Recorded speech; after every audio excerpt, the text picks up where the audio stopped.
Bismillah, alhamdulillah, wassalatu wassalamu ala rasulillah Sayyidina Muhammad bin Abdullah wa ala alihi wa sahbihi wa awal hamabah Hadratul muhtaramin wal muhtaraman para ahli, para ulama, sepuh majelis keluarga dan kaum yang kedustri berjamaah, para bapak, para ibu.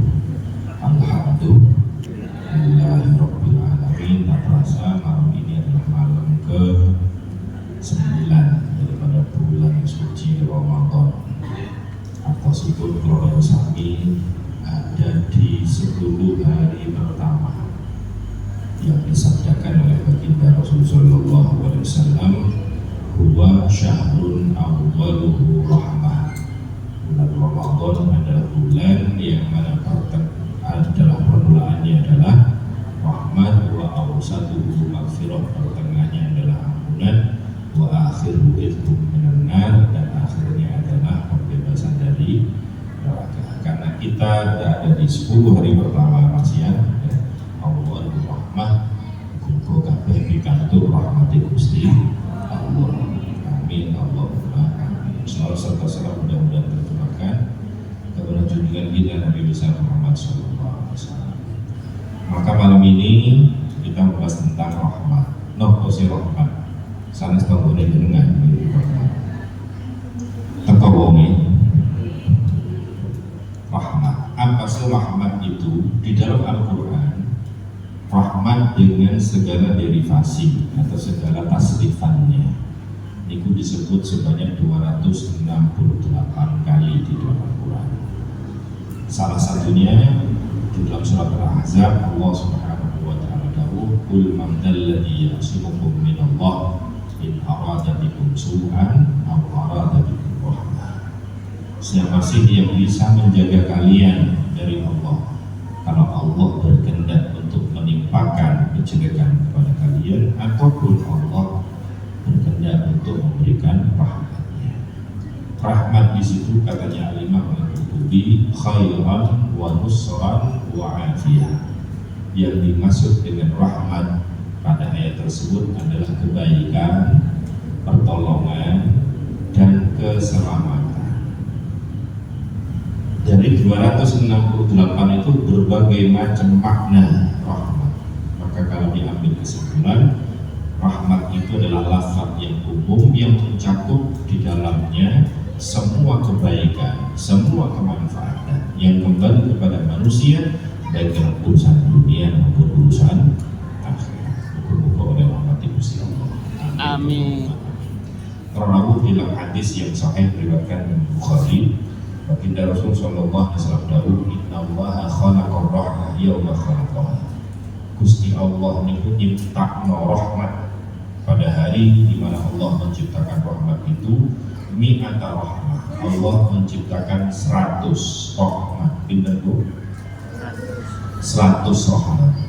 Dari 100 itu fa'amsaka indahu tis'an wa tis'ina rahmah. Dari 100 rahmat itu 99 niku disimpan kalian Gusti Allah. Kemudian yang satu niki duduk naik dunia ditum nang wong sakmono akeh. Bukan hanya manusia, termasuk hewan, semuanya itu satu rahmat, satu kasih sayang Allah diturunkan ke muka bumi untuk semua makhluknya. Jadi apa yang kita saksikan dari rahmat Allah di muka bumi ini adalah 1 dan 100 rahmat, yang mana 99-nya masih disimpan oleh Allah Subhanahu wa ta'ala. Maka betapa besarnya rahmat Allah nantinya di surga.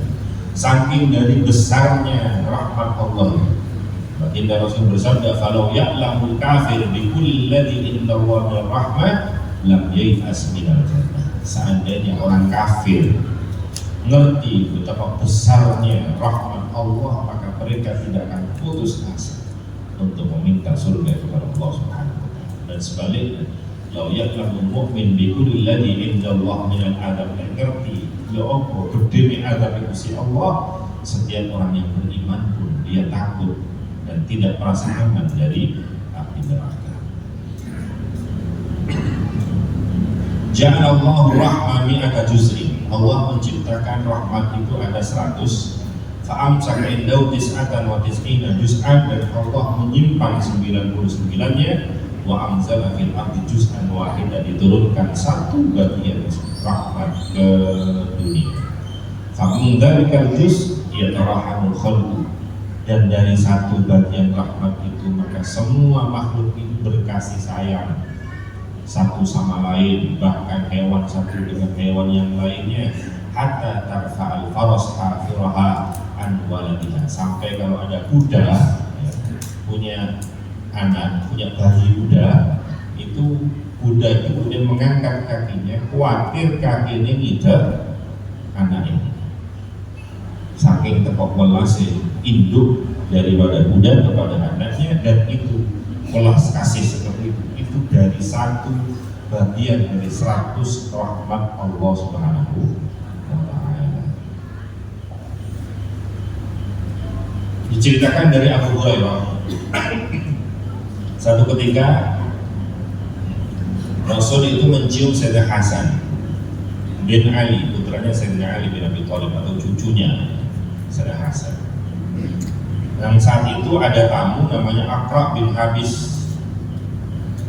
Aqra ini kemudian mengatakan, ya Rasulullah, innali asyratan minal walad ma qabbaltu minhum ahada. Ya Rasulullah, putra kula ini sedoso. Saya punya anak jumlahnya 10, gak ada yang tak ciumi satupun. Jenengan putu niku di aku, ya luar biasa 10 kata kalau siji-siji di aku. Apa jawaban baginda Rasul? Malayan amalin hak. Sapa wong sing gak welas gak bakal diwelas Gusti Allah. Maka seorang bapak welas nang anake, seorang mbah welas nang putune, niku termasuk welas Gusti Allah, rahmat Gusti Allah. Sing situ yang cuma satu, yang mana saking dari welas seorang ibu di Jepara ada kejadian. Seorang ibu dua anak duroko, Masya Allah. Anak-anak sekarang lekat dididik dengan baik dan benar, Masya Allah. Selamat dan mulia. Anak niki materi ibuke, jadi anaknya itu kemudian diambil karena marah sama ibunya, dia ambil pisau ditusuk ke perut ibunya. Habis ditusuk ke perut ibunya ngerti lah ibu anaknya di sini. Kemudian ibunya ngomong, nak, is awakmu betul. Engkau lek ketemu orang-orang tahu aku terbunuh, ngomong. Tadi ada orang gak dikenal masuk rumah, kemudian dia lari. Lalu ibunya dipakani anak itu sih kelas nakani. Aku khawatir, aku gak mau nak kontaten ibu ini. Tapi aku khawatir awakmu di penjara. Cek awakmu gak di penjara, kok ngomong, ibu yo ngomong. Kalau ada orang takut, sapa sing materi itu? Orang gak dikenal, orang-orang berbohong langsung materi itu. Itu loh kasih sayang ibu. Lah kasih sayang ibu seperti ini itu merupakan satu bagian dari 100 rahmatnya Allah Subhanahu wa Ta'ala, yang mana satu itu diturunkan di dunia.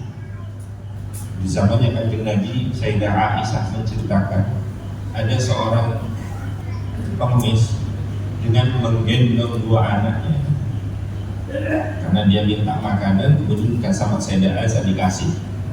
Karena waktu itu gak ada makanan apa-apa kecuali adanya cuma 3 kurma, ya sudah dikasih 3 kurma. Dikasih telur, macam Allah ini. Terkadang kita kan, kalau kita kan bodoh. Kalau memang kita punya sedikit, penting gak dikasih. Ya, isin musuh ngekei titik. Padahal tak ngekei itu dulu titik ketimbang ngekei titik. Bagaimana bisa memberi sedikit kita malu, sementara tidak memberi nggak malu. Sayyidah Aisyah memberikan apa? Kurma 3. Kemudian sama ibu ini kemudian disuapkan kepada anak yang pertama 1, anak kedua kurma yang kedua. Mantul di dahar kalian dengan 2 putrinya ini. Kemudian yang 1 kurma yang ketiga kan diimplok. Begitu mau dimakan, anaknya nangis. Padahal ibunya juga lapar. Maka demi anaknya ini karena yang lapar, kemudian 1 ini disigar dadi loro, sing separuh kayak situ, yang separuh situ. Ibunya dia tidak makan. Kenapa? Saking tekok welas ini welas asih, tekok welas asih Gusti Allah. Sing niku Allah menciptakan satu, yang satu diturunkan ke muka bumi, dan dengan satu rahmat itu di antara seorang ibu sangat-sangat memiliki belas kasihan kepada anak-anaknya. Baginda Rasul sallallahu alaihi wasallam bersabda, "Walladzi nafsi biyadihi la tadkhulul jannah hatta tarahan." Demi Allah, kalian enggak bisa masuk surga sehingga kalian berkasih sayang satu sama lain, saling menyayangi. Sahabat kemudian, "Ya Rasulullah, kita semua kan juga berkasih sayang." Apa jawabannya Nabi? "Innahu laisa bi rahmati ahadikum." Maksudnya kasih sayang itu bukan kamu kasih sayang satu sama lain dengan orang tertentu, dengan saudara kamu, dengan istrimu, bukan itu. Tapi walakin rahmatul Allah adalah rahmat secara umum, kasih sayang kepada semua manusia, meskipun bukan istri, bukan tetangga, bukan siapa, tapi sesama Islam, bahkan sesama manusia itu butuh dua rasa welas asih. Itu maksudnya seseorang tidak bisa masuk surga kecuali dia saling merahmati, saling mengasihi sayang. Berbicara tentang kasih sayang atau rahmat, anak muda-muda rekonoman itu dia punya hari kasih sayang. Biasanya dirayakan pada tanggal berapa? 14 Februari. Biasanya memberikan coklat, apalah, mewujudkan kasih sayang. Berbicara tentang hari kasih sayang, di dalam Islam juga ada hari kasih sayang. Kapan itu hari kasih sayang? Pada waktu Kanjeng Nabi Fathu Makkah, menaklukkan atau merebut kembali kota Makkah. Ya, setelah terusir hijrah ke Madinah, Kanjeng Nabi kemudian merebut kembali kota Makkah. Dan saat itulah kemudian orang-orang meneriakkan, "Al-yawma yawmul malhamah." Hari ini adalah hari malhamah, hari malhamah dari lahm. Daging dibalas daging, dulu darah dibalas dengan darah. Ayo kita balas dendam. Orang Islam menang menguasai kota Madinah. Saat itu ada yang mengangkat pedang kemudian meneriakkan, "Al-yawma yawmul malhamah." Ayo saya ini hari balas dendam. Gitu. Ayo kita bunuh siapa yang dulu bunuh saudara kita, bunuh keluarga kita, ayo kita cari, kita bunuh mereka. Maka Kanjeng Nabi melarang, jangan katakan seperti itu, tapi katakan al-yawma yawmul marhamah. Katakan bahwa hari ini adalah hari kasih sayang, tidak boleh balas dendam. Orang Islam itu ya. Maka diajarkan seperti itu oleh Baginda Rasul sallallahu alaihi wasallam. Nanti di surga ada satu posisi, ada satu derajat di mana derajat itu sangat mulia. Mereka bukan syuhada, mereka bukan para nabi, tapi posisi itu kemudian diinginkan oleh para nabi bahkan syuhada. Para sahabat bertanya, siapa itu ya Rasulullah? Milik siapa derajat itu? Qaum tahabu biruhillah ala ghairi arhamin bainahum wala amwalin yata'atuna. Mereka adalah kaum yang saling cinta mencintai karena Allah, padahal tidak ada hubungan kerabat, padahal tidak ada hubungan bisnis, bukan hubungan apa-apa, tapi hubungannya saling mencintai karena Allah, karena sesama muslim, sesama saudara. Gak ada saudara nasab, tapi begitu juga tidak ada hubungan bisnis yang saling menguntungkan, tapi keduanya bisa menjadi seperti saudara karena Allah Subhanahu wa Ta'ala. Orang yang saling cinta mencintai karena Allah seperti ini, maka di akhirat kelak dia akan mendapatkan satu derajat yang begitu mulia, saking dari mulianya diinginkan oleh para syuhada, orang-orang yang mati syahid. Berbicara tentang rahmat kasih sayang, maka Islam itu adalah rahmatan lil alamin, adalah kasih sayang untuk seluruh alam semesta. Maka sungguh tidak tepat kalau Islam kemudian dituduh sebagai agama teroris. Dari namanya saja gak cocok. Islam, aslama, itu artinya menenteramkan. Maka bagaimana agama yang namanya menenteramkan, mengamankan, mensejahterakan, justru dicap sebagai agama teroris. Kalau memang ada orang Islam tertangkap sebagai teroris, itu bukan agama Islam, tapi oknum kaum muslimin, oknumnya orang Islam. Begini, dalam riwayat Bukhari, dahulu karena gulamun Yahudiyun yakhdumun Nabi, ada pemuda Yahudi, dia biasa bantu-bantu Kanjeng Nabi. Biasa bantu-bantu Kanjeng Nabi. Satu ketika anak ini sakit. Nah sakit akhirnya disambangi sama Kanjeng Nabi. Iya, betul dari. Begitu disambangi, anak ini kemudian rupanya sakitnya parah. Melihat anak ini sudah sakit parah, kemudian baginda Rasul datang ke rumahnya, masuk ke rumahnya, di situ ada bapaknya sama orang Yahudi ini. Kemudian sama Kanjeng Nabi, aslim, lebu Islam aja, lebu Islam, anaknya gak pengen nolengan bapak, bapak yang ngomong, siapa melo, saya bapak, lebu Islam, sudah dia mengaku. Akhirnya dia kemudian membaca syahadat. Kemudian dia akhirnya Islam. Mari mati husnul khatimah, karena di akhir hayatnya dia masuk Islam. Kemudian Kanjeng Nabi keluar, setelah keluar Kanjeng Nabi, alhamdulillah alladzi anqadhahu min segala puji bagi Allah yang telah menyelamatkan anak tadi, pemuda tadi, dari api neraka karena dia sudah masuk Islam. Artinya apa? Misi Kanjeng Nabi itu bagaimana mengislamkan orang, bagaimana orang semakin banyak husnul khotimah, semakin banyak masuk surga. Jadi itu adalah misinya Kanjeng Nabi. Beda dengan misinya setan. Kalau setan itu berusaha bagaimana orang semakin banyak masuk neraka. Itu adalah usahanya setan. Sekarang kita cek. Kalau ada misalnya di Bali, ada kasus itu ya, ada orang lagi mabuk di bar. Mungkin ada orang yang zina, di situ ada yang judi macam-macam. Kemudian dibom. Ya padahal ya orang Islam, orang Muslim macam-macam di situ. Dibom, mati kabeh. Kira-kira mati ini suul khotimah apa husnul khotimah?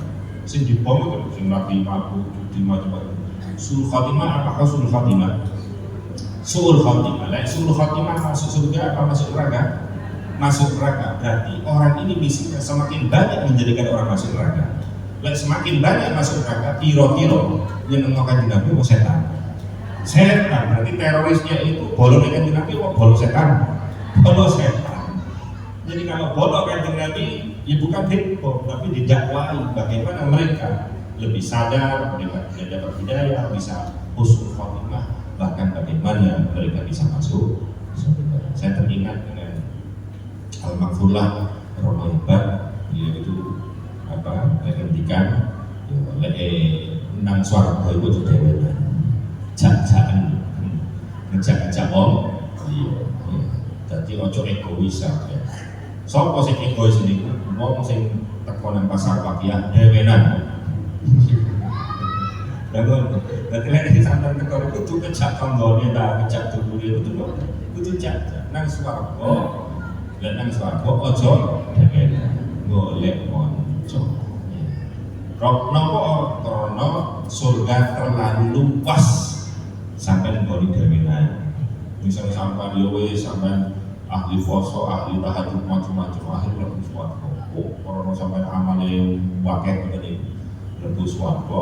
Sampai ini oleh gedung istana.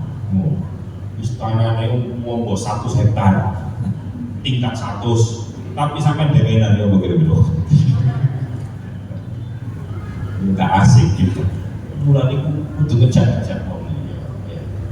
Semakin banyak karena misi Kanjeng Nabi tadi bagaimana kita mengajak orang lebih banyak agar husnul khotimah dan agar bisa sama-sama masuk surga. Para Bapak Ibu sekalian yang dirahmati Allah Subhanahu wa taala. Dalam hadis riwayat Al-Hakim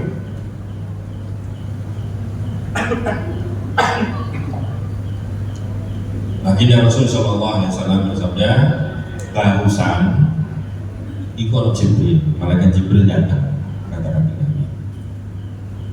Oke Kanjeng Nabi, terus manopo? Dan itu cerita. Malaikat Jibril bercerita bahwa Allah punya seorang hamba yang dia ada di gunung, yang mana gunung itu diputeri oleh samudra. Jadi tengah laut ada gunung. Lah dari itu orang di pucuke gunung, dewenan. Di pucuke gunung dewenan. Dia itu kalau malam dia mulai, kalau siang puasa terus seperti itu dia ibadah, nggak pernah maksiat sama sekali. Katanya maksiat itu nggak ngomong, orang mau berot, orang mau cek sonda, katanya ngerasa itu sombong, itu dewenan. Terus tahajud, sholat, dewenan, nggak siang kosong. Nah kalau sore dia turun, dia ambil air, di situ ada apa? Ada sumber air, kemudian di situ ada delima, yang delima ini berbuah setiap hari sepanjang tahun. Mestinya kan setahun sekali, tapi sepanjang tahun. Diambil di bawah ke atas, terus gitu, untuk berbuka puasa, untuk minum, untuk duduk dan seterusnya. Sampai kemudian orang ini sholat malam tadi, dan kemudian dia terus di dalam doanya meminta kepada Allah agar dia diwafatkan dalam keadaan sujud, dalam keadaan sujud. Dan ternyata benar demikian, orang itu mati dalam keadaan sujud. Mati itu gak butuh husnul khotimah, gak butuh sujud, gak butuh sholat. Kalau memang orang mati waktu sujud sholat, ya alhamdulillah. Tapi bukan berarti kalau mati ini pas gak sholat, artinya pas tidak dalam keadaan sholat, gak husnul khotimah. Husnul khotimah yang penting sampai mati dalam keadaan Islam, iman mengersani Gusti Allah, melakoni kesayangan apa saja, ini namanya husnul khotimah. Kemudian diceritakan oleh malaikat Jibril ini di dalam pengetahuan Allah Subhanahu wa taala, diceritakan kepada Kanjeng Nabi.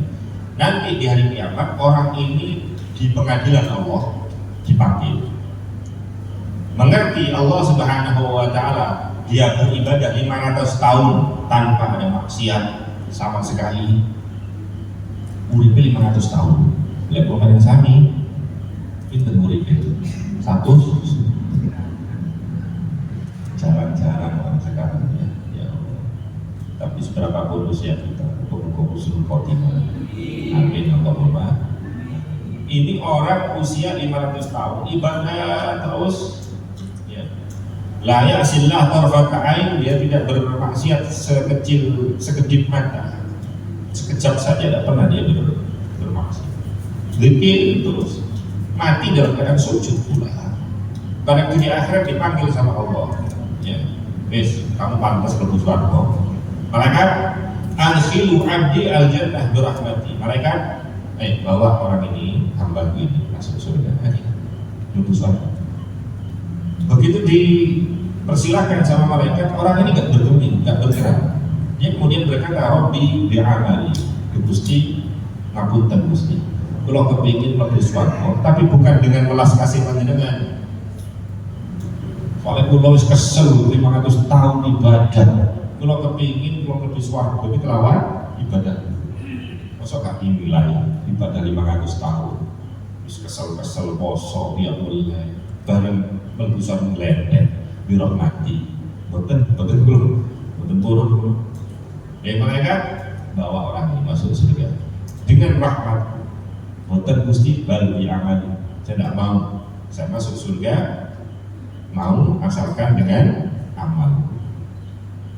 Akhirnya ya sudah, fayaqulullahu lil malaikat, Allah kemudian berfirman kepada malaikat, qalisu bi ni'mati alaihi wa bi amalihi. Ya wis, tak turuti.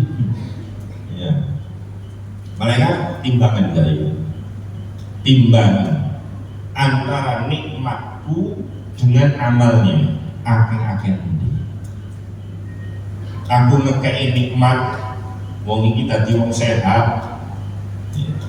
Jika rezeki macam-macam, saiki dihitung alon-alon, dihitung dulu nikmat mata.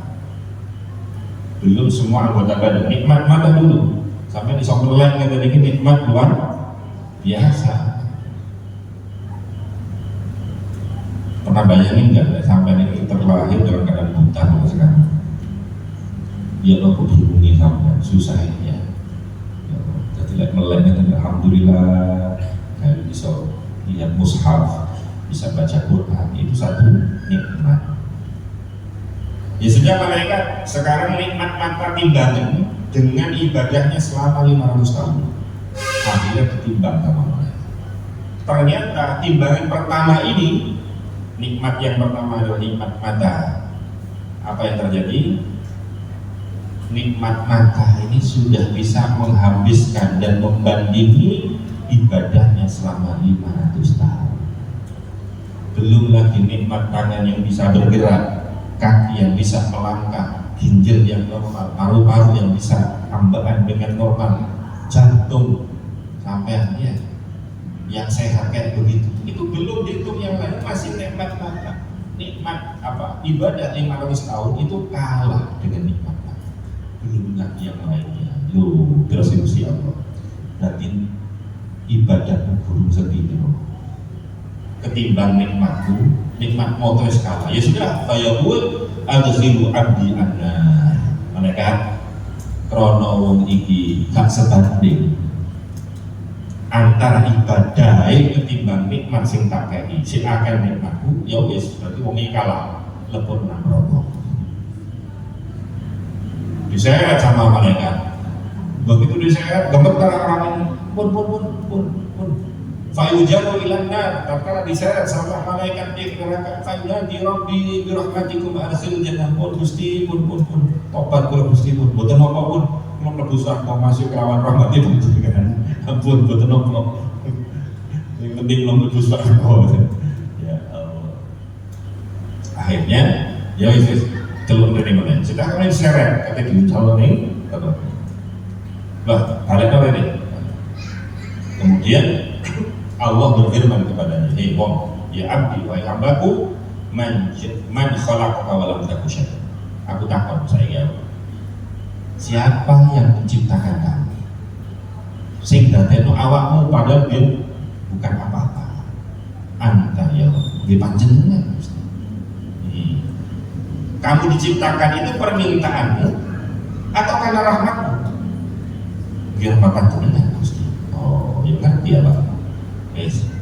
Sapa sing dadekno awakmu sok kuat ibadah sampai 500 tahun. Gak bosen-bosen 500 tahun ibadah. Awakmu dhewe sing kuat apa aku sing kuat? Anta ya Allah. Panjenengan Gusti. Oh, ya ngerti. Sopo yang menyediakan semua fasilitas yang ada di gunung itu, mulai dari air yang mengalir tiap hari, ada makanan di situ. Apakah kamu sendiri yang membuat? Apakah di panjenengan Gusti semuanya? Ya iya. Tatkala kamu meminta untuk diwafatkan dalam keadaan sujud, siapa yang mewafatkanmu dalam keadaan sujud? Kamu sendiri apa aku? Di panjenengan Gusti. Maka kemudian Gusti Allah dawuh, fadzalika bi rahmatikum wa baik rahmatku.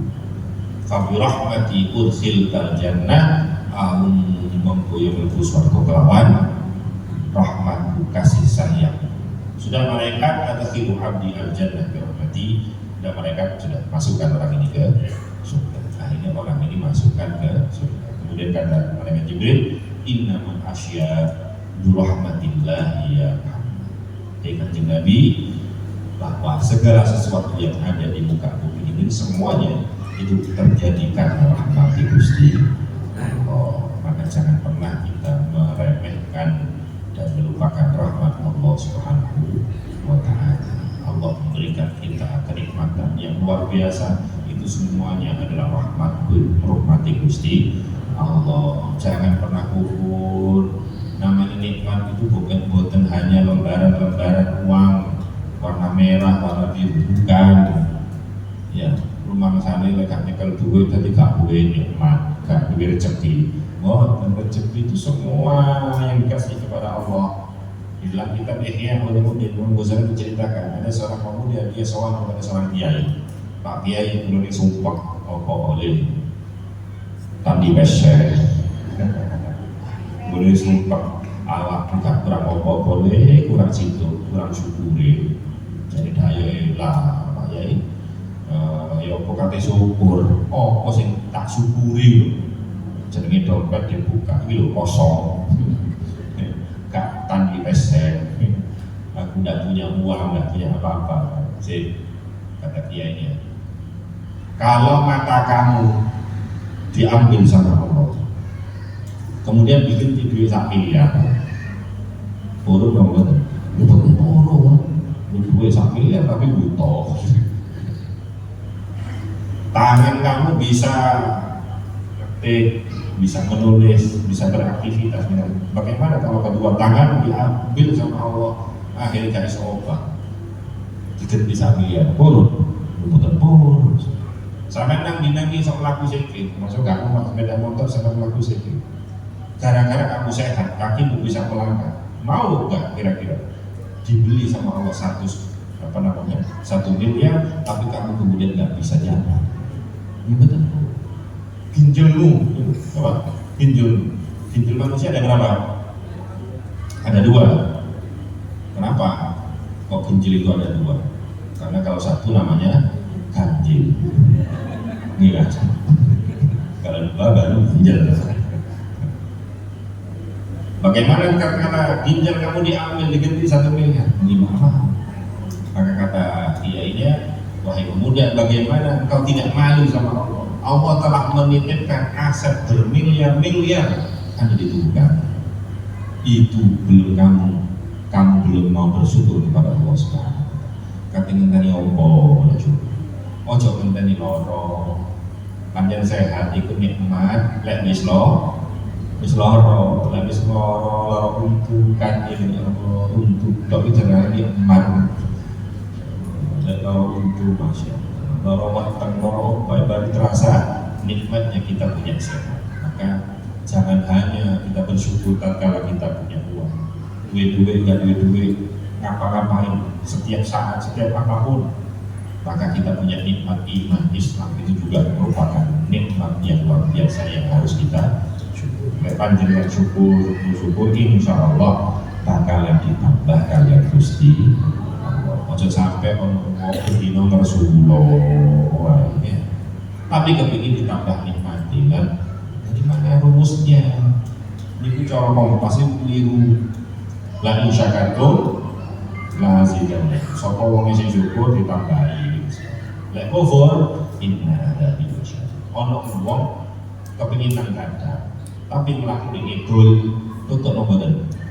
Mboten tutuk. Bahkan wiritan kadang, tapi mlaku ngidul. Tutuk padha karo wong kepengin sugih tapi bendina ngersu. Jadi sampai maca waqiah sae tapi aja sampai ngersu. Diiringi dengan syukur.